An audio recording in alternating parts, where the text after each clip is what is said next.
So the judge in this case with the deportations to El Salvador is now extending the deadline for the Trump administration to provide intel on exactly when the plane took off, when it landed, et cetera, et cetera. And, well, the Trump administration is basically saying, pound sand. Pam Bondi on Fox just a short time ago said that this judge is way out over his skis, and basically she thinks that they don't have to provide any of this information. I want to show you this clip. Again, don't forget, they're trying to use the Aliens Enemy Act of 1798 to deport these 268. They already deported them, by the way. They're already in El Salvador at that god-awful prison. And, it's setting up a political challenge in that I don't know how you come out on the side of the 268 bad guys, right, in the court of public opinion. But listen to Pam Bondi here, because this is important, guys. Let's start, if we might, from the decision by Judge Boasberg. Tomorrow is your deadline to answer questions. Those questions include the following: what time did the plane take off from U.S. soil? Where did it leave from? What time did it leave U.S. airspace? And what time did it land in a foreign country? You have, 4, 5, 6 questions the judge wants answers to regarding the details of those flights over the weekend. How will you respond at the Department of Justice? Well, our lawyers are working on this. We will answer appropriately, but what I will tell you is this judge has no right to ask those questions. You have one unelected federal judge trying to control foreign policies, trying to control the Alien Enemies Act, which they have no business presiding over. And there are 261 reasons why Americans are safer now. That's because those people are out of this country. The judge had no business, no power to do what he did. And he came in on an emergency basis on a Saturday with very, very short notice, if any, to our attorney to run in the courtroom. And this has been a pattern with these liberal judges. You just spoke about that. It's been a pattern with what they've been doing. This judge had no right to do that. They're meddling in foreign affairs. They're meddling in our government. And the question should be, why is a judge trying to protect terrorists who have invaded our country over American citizens? TDA is a terrorist organization. They are organized, they have a government structure within them. They are sending money not only throughout this country to each other, but back to Venezuela. They are a terrorist organization, and we are not going to have that in our country. We are going to deport them, and we're going to continue to deport them. We will honor what the court says, but we will appeal. And we will continue to fight terrorists within our country, not going to stop. And we're going to get them out. So she's basically saying you guys don't have the right to do this. It goes in line with actually what Rubio has been saying, head of state, because he's like, okay, we got a threat here, a real threat, vis-a-vis this Venezuelan gang. And because we are deeming them to be a very serious threat, they are an enemy, effectively, of the United States, we have this greater leeway. So it does set up this interesting legal challenge, but she's effectively like, you're way out over your skis, buddy, because this is the jurisdiction of the State Department. I want to show you another clip that kind of supports this theory. This is a former U.S. attorney saying that, you know what? This is one more example of this crazy lawfare that they're engaging with here, and it's an attempt to try and prevent this administration from really doing what it needs to do, et cetera, et cetera. He says he's on fair legal ground, that the Alien Enemies Act of 1798 is something that can and should be enacted at this moment in time. Let's listen in.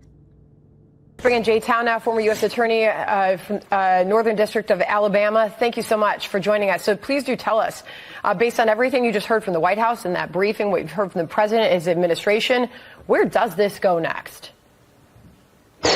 Well, ultimately, nearly all, this is lawfare by other means. I think Caroline Leavitt sort of alluded to that. There's been 129 lawsuits in Trump's less than 60 days of being in office. To put it in further context, in his first term, there were 64 injunctions against Trump. That's more than the sum of George W. Bush, Barack Obama, and Joe Biden's administration all put together. The legality of Trump, Donald Trump, President Trump is absolutely right. It doesn't matter. This is a 1798 law. We're using gobs of the First Amendment right now on your air. That's an even older law. And so the Alien Enemies Act, what the president did is he very shrewdly intertwined TDA with the Venezuela government and as calling it a hybrid criminal state, because Maduro and TDA have joined together in law enforcement, in military. The Maduro government funds TDA to come to the United States, to bring cocaine, to sow discord, to engage in violence. And he has enacted the Alien Enemies Act, declared TDA a foreign terrorist organization, and ordered their removal. That's what the AEA was meant to do. And so the president has acted in his Article 2 authorities. And for a district judge in Washington, D.C., and I hope you'll ask me about all the mistakes this judge has made already, but for a judge to substitute his judgment for the President of the United States or the ACLU's judgment, you might as well substitute the winner of the Publishers Clearinghouse's judgment for the president. Okay, so you have a lot of people coming out right now saying that this is just more of the same, like lawfare, and we've been through this already, and here's Donald Trump trying to make an effort to get rid of some of the worst criminals ever. It's tricky, okay? I'm just going to say that, right? From a legal standpoint, there's all kinds of questions that get raised. I mean, after all, does anybody really have any rights if they've committed a crime and they've come here illegally? What are their rights at that point? And these are some things that the court will have to look at. They're effectively just taking the ball and running with it right into the end zone, because they're like, we got to get these people out of here. And it's why Pam Bondi is saying, there's 268 reasons why Americans now are safer.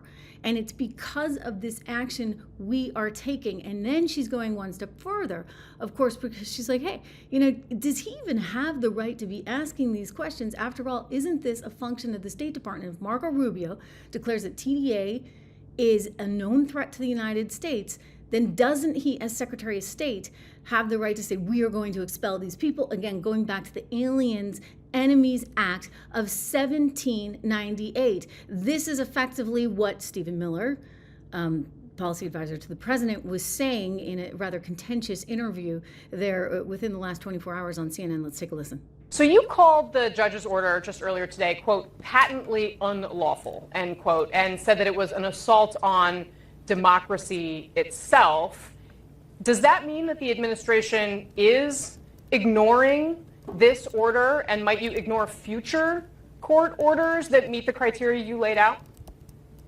The President of the United States and his administration reserve all rights under the Constitution to conduct national security operations in defense of the United States. The Alien Enemies Act, which was passed into law by the founding generation of this country, men like John Adams, was written explicitly to give the president the authority to repel an alien invasion of the United States. Okay, and so this is what this is getting back to. I do think that, and we'll get to some of the new intel coming up on this particular judge, but I do think what we're getting back to is the issue of federal power here and the Department of State in the declaration that we have a real threat to the U.S. Can the president then therefore extend that via the Aliens Enemy Act of 1798 to get rid of the bad guys? And again, I'll just say in the court of public opinion, like the public is with Donald Trump on this one all day long because they don't want the bad guys here in the country. As for how this works out in the courts, we shall see. But again, they say they'll comply here with the judge's questioning so long as it is within reason. Don't forget to subscribe, share, like, all that good stuff. We have more on this coming your way.